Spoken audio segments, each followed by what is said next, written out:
Welcome everyone to our SU virtual hustings as part of our student officer elections for 21-22 academic year. This is the chance to hear from the candidates that have put themselves forward for SU Vice President Student Voice. So we have two candidates this year. We'll be asking them questions and candidates will have an opportunity to answer and kind of tell you guys a little bit more about them and what they want to do.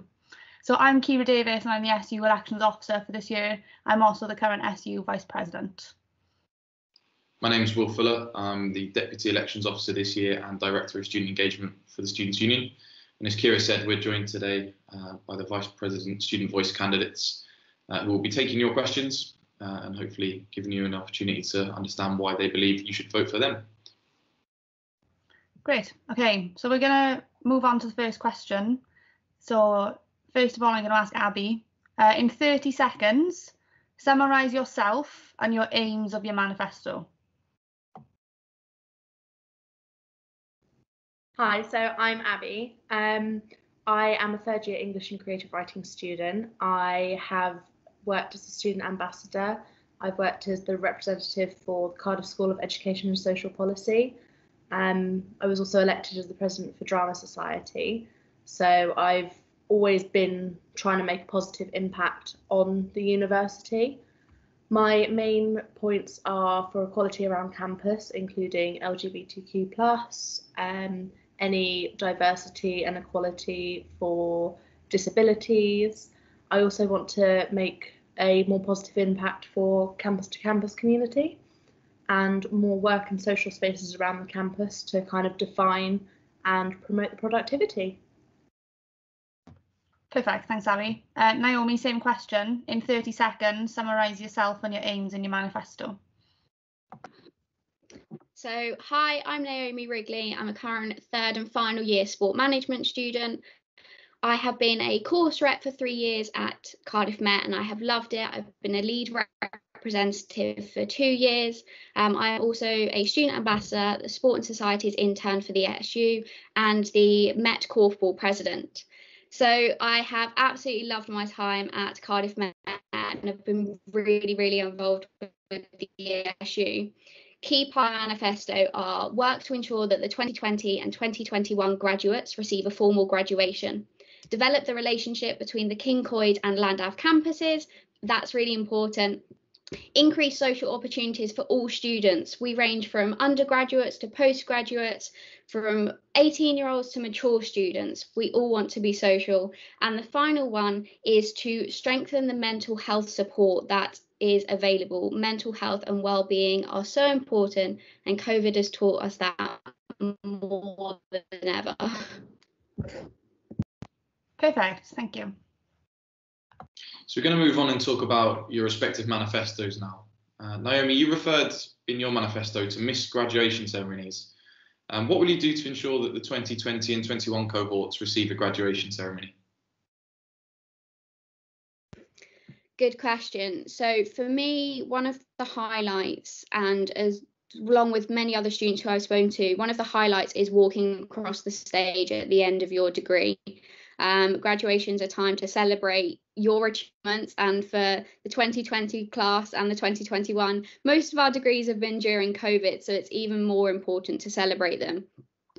So to work on how those will happen, it's about talking to senior members of the university and deans of schools who I have contacts with already, and it's about discussing when can those happen. And will it all, for example, will they all be in July, or do we need to stagger them throughout the year?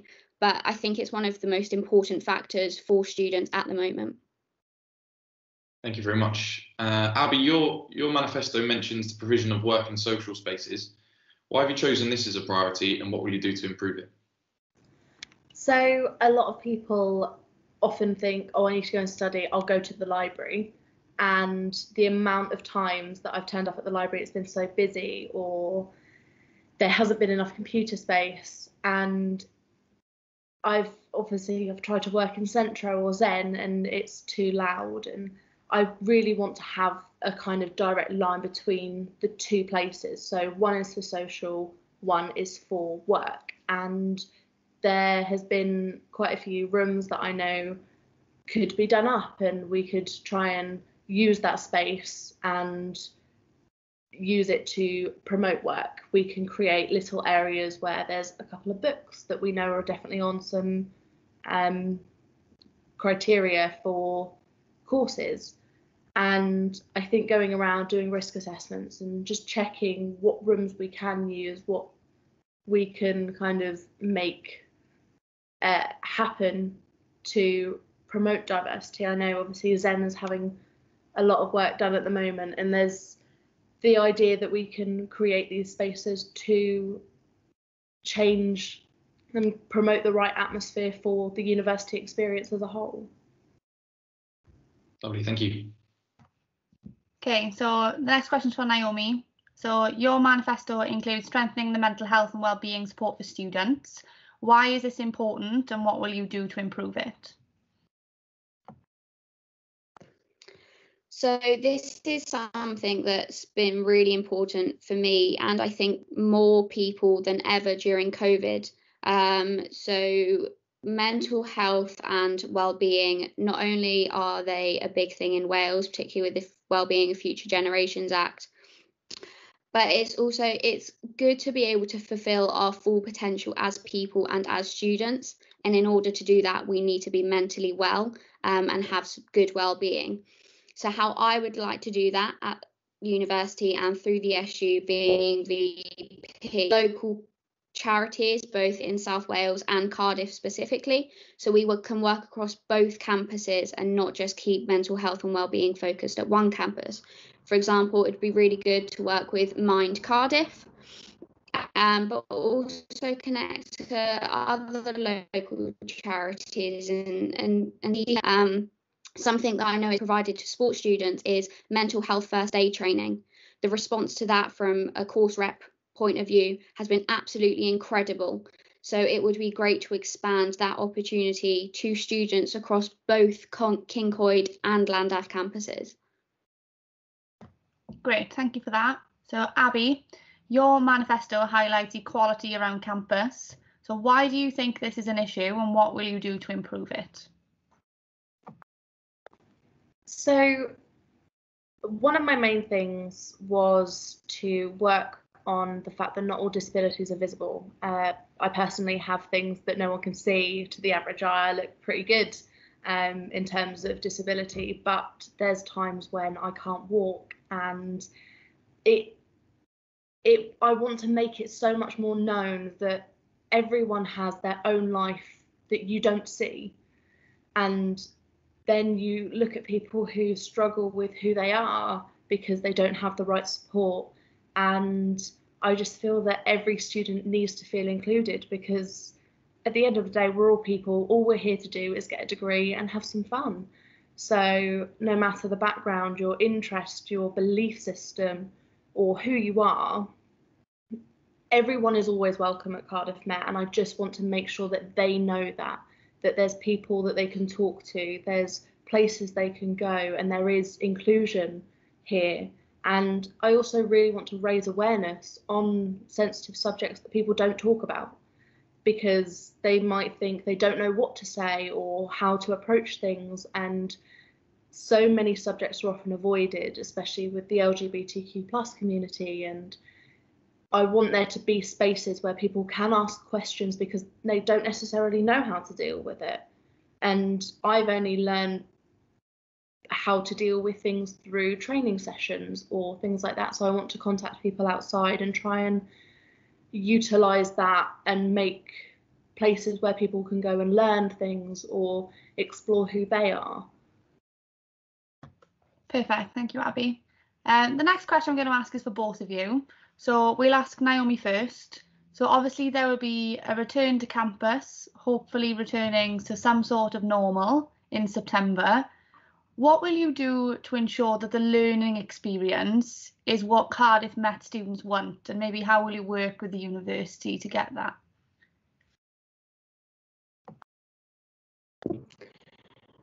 Hopefully we can return to some form of normal. I think that's everyone's wish. But coming back from being completely online for the majority of courses, there are some on both campuses that are that have had the pleasure of going on and being on campus physically. It's about reintroducing things to be the new normal. I think that's the best phrase for it. I'm expecting to be all completely in person as soon as we go back. And I know in committee meetings that I have been a part of prior to the election process, there has been a lot of. So I think for the majority of work as the vice president, it's about talking to the university, talking to the deans of schools, talking to student engagement officers, but also talking to students. Let's use our reps. Let's find out what courses think they need. Are there some courses that think being online, that's fine for us? We don't have to be in a lecture theatre of 80 people, for example. So I think a lot of how we're working with the university as an SU in that sense is through our rep structures. We will have brand new freshers that are coming in that this new blended learning approach, if it goes ahead, will be their very first experience of Cardiff Met. So let's make it the best we possibly can, as well as having blended learning. So if some of it is online, let's make the learning that's happening in person as safe as we possibly can, given if we have any new restrictions or lockdowns, which we can hope we won't. But let's also make it as the new normal as we can. So that is how I would like to work with the university on the new learning approach next year. Great. So Abby, same question. How would you approach kind of the conversation around a student's learning experience next year with the university?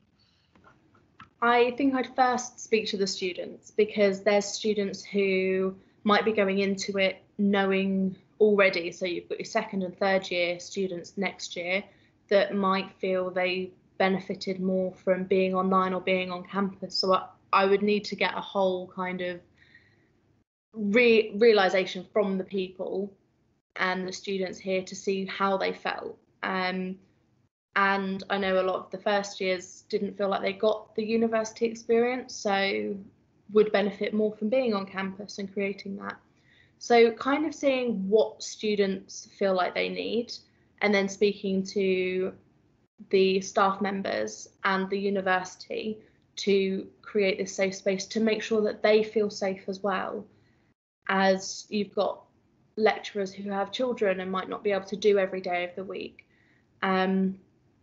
I know that there's so many courses that can be done online, and it is about keeping the university safe, keeping the students safe, but making sure they feel that way as well. So if there's students who might not want to come in yet because of COVID and everything that's going on, creating a place where they know that they can still not miss out on the work just because they couldn't attend that lecture or they don't feel safe going into university yet. But making sure that the students are aware of all the risk assessments that have been done, making sure that there is proper things around campus. So obviously we've got the introduction of face masks and hand sanitizer and things like that, and just knowing that there are areas where they can feel safer. Great, thanks both. The next question is for both of you. Abby, we're going to come to you first on this. What's the first thing you'll do if voted in, and what will you prioritise during the first term? So I've already thought about this. My first thing is to try and get some posters up on the toilets for Not All Disabilities Are Visible. It seems so weird to think that my first point is to go to the toilets, but there are places where people who are transgender might not feel comfortable going to the toilet on their own campus, and there's people with disabilities who are often not feeling comfortable using the disabled toilet. But at the end of the day, sometimes you just need to go, and you need to feel comfortable and make sure that you know where you can go. So my first point would be to talk to maintenance and talk to the university and see what we can do about the toilets, to make sure that when everyone does come to campus, they know where they can go. They know that they can feel safe. They know that they can be who they are and not feel uncomfortable with that. Thank you very much. And Naomi, the same question to you. What's the first thing you will do if voted in, and what will you prioritise during the first term? So the thing I would like to prioritise during the first term are social opportunities for students. So, for example, we've got, as I've said before, we've got a whole load of freshers coming in. We've got second years who, for example, never experienced a freshers fair. Freshers fair aren't just for freshers, they're for absolutely everyone. It's a chance to get to meet clubs, societies, different departments within the university, and meet your students' union team as well. And unfortunately, that was all virtual last year. So that's a really big social event that I would like to focus on. But also just creating other events, whether it be continuing campus canines, or can we do more events within the halls? Are we allowed to host events in the SU? All of this will be obviously COVID guidelines safe. But I think coming to university, one of the biggest parts that people have missed is being social.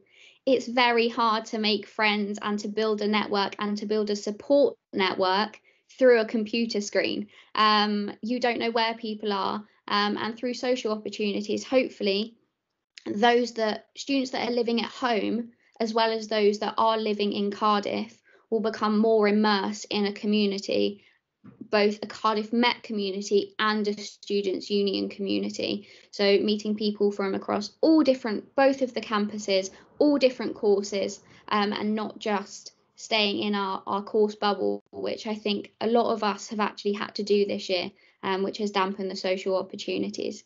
So I would like to focus on social opportunities as my very first thing. Thank you. Okay, so the next question is for both of you again. Naomi, we're going to come to you first this time. So what skills, qualities and experiences do you have that make you a good fit for this role? Great question. So I think the biggest one, as part of being Vice President Student Voice, that I think I have is communication. Part of being and representing the student voice is communicating. I am able to listen to student voices. It's not about taking my opinion and putting it on top of yours. It's about representing your opinion and your voice as a student. And I've learned to do that through being a course rep through all 3 of my years at uni, and a lead representative for my second and third year.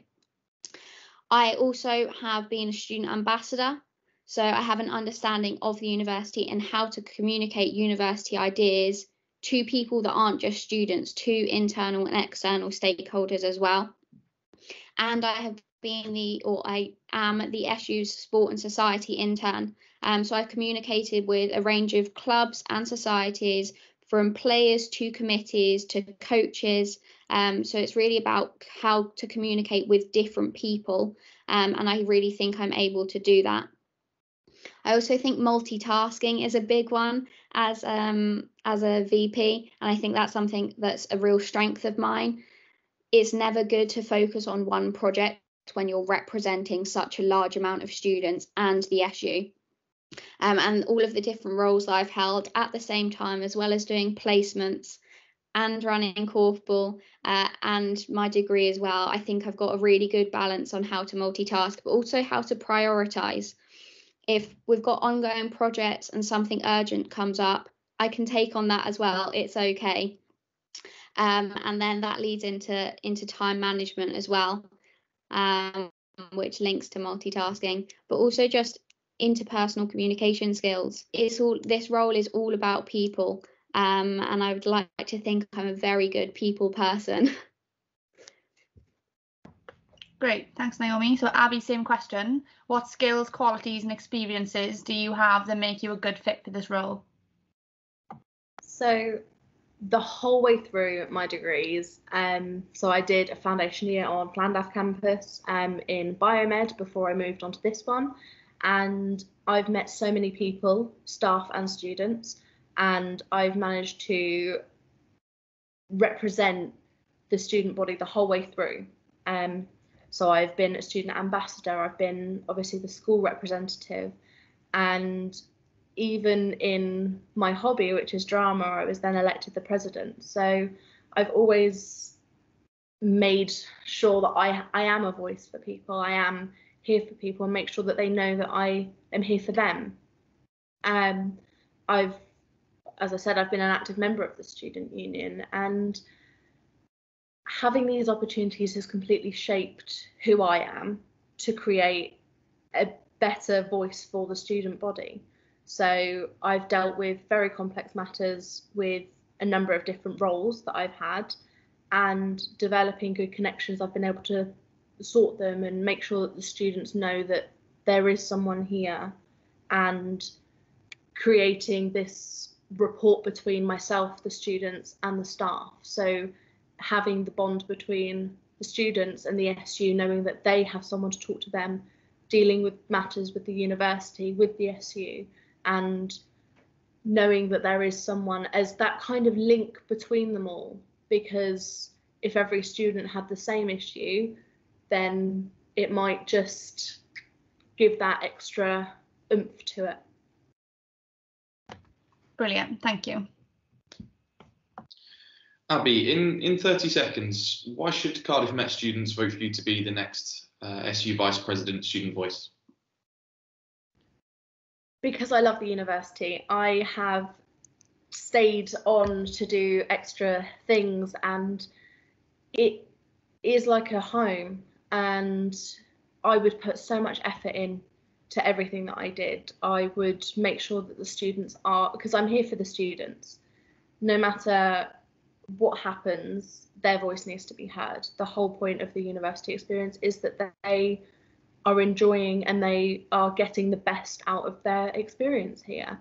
So whether it's something that they feel is small or is not necessarily needed, it is, because without the students there wouldn't be a university. And if they're not enjoying their time, or they don't feel that there is something that is necessarily big, it is, because there's always something, there's always room for improvement. There's the constant change in society that we always have to keep up with, and I think that would be so exciting to be able to do that.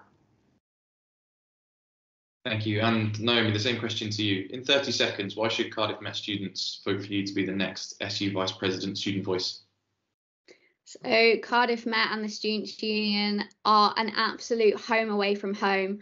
I love working with them both. I absolutely love being a part of them, and it would be a real honour to be able to continue that for another year. Every student matters, as Abby said. Without students, we don't have a university, and we don't have a students' union. So it's really important to me that the student voice is recognised. And it's not just a group of students. You are an individual student and you have your own voice. So let's make it heard. I think the student voice is the biggest driver of positive change at Cardiff Met, and being able to represent that in a proactive and positive way is something I would absolutely love to do. And let's make a positive change. Let's improve. Let's fulfill our full potential as people and as students. And let's be the best people we can. Thank you both. Okay, so that does come to the end of our questions. So first of all, myself and Will would like to thank all of our candidates that took part in hustings today.